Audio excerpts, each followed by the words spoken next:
accommodating me. I knew, rules are always good to have because it creates a sense of predictability, and the rule said that I'm supposed to speak at 2 o'clock to 2:30, and then something comes up, and then someone has to adjust. And in India, we know what adjustment is all about. And so here we are seeing a live demonstration of adjustment, and I have been preponed before lunch. I'm sorry to stand between me and food, you and food, but thank you once again.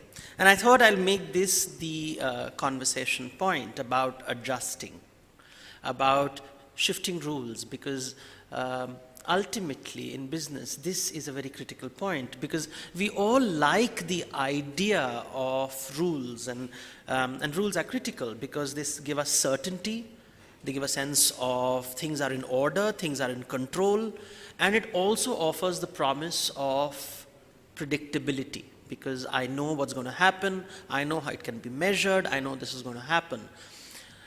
Anyone who breaks the rule is the lawbreaker, the criminal, the thief. We just had a presentation on security, and it is all about, and we continuously hear words about people who hack and break systems and breach systems. And I asked myself the question, is it possible one day there will be a world without a thief? Will there be a world where there will be no criminals, and it will be a perfect world where we don't really need security agencies? And the fact is, no.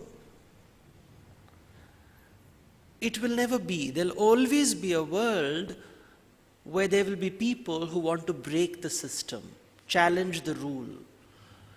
The question is whether we are comfortable with it or not. And ideas such as this is what is called in Indian tradition Sanatan. Sanatan means that which is timeless.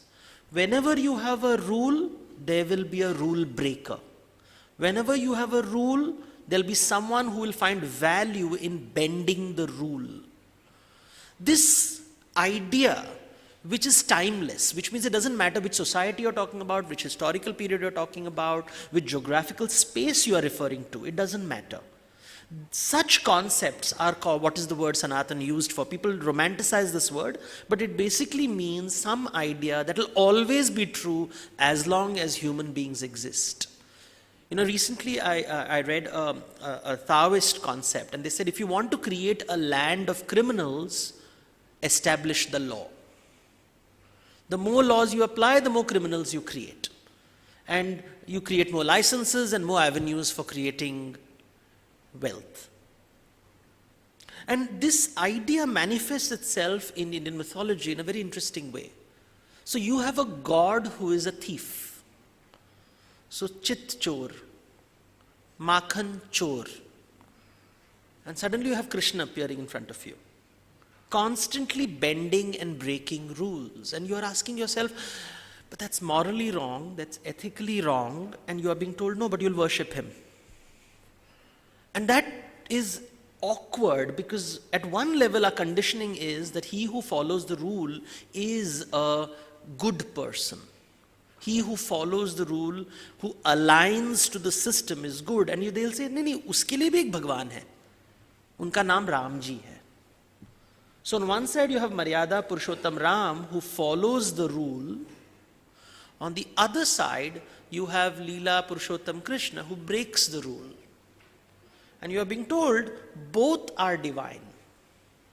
This is also right, that is also right, depending on the context.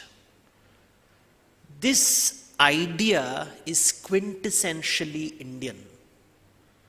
It is very disturbing when you present. If this hall was filled with Europeans, they would have been aghast at the idea. And I have presented these to Germans, to French, and they don't know how to deal with it.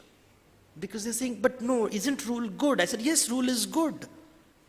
But sometimes breaking rules is necessary. And when breaking rules become necessary, we use a very nice English word. We call it innovation.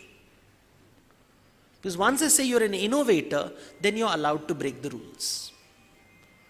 And this conflict between rule following and rule breaking is something that you're asked to think about.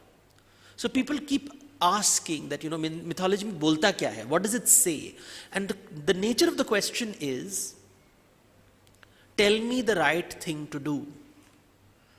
But Indian philosophy, mythology does not give prescriptions. It gives frameworks.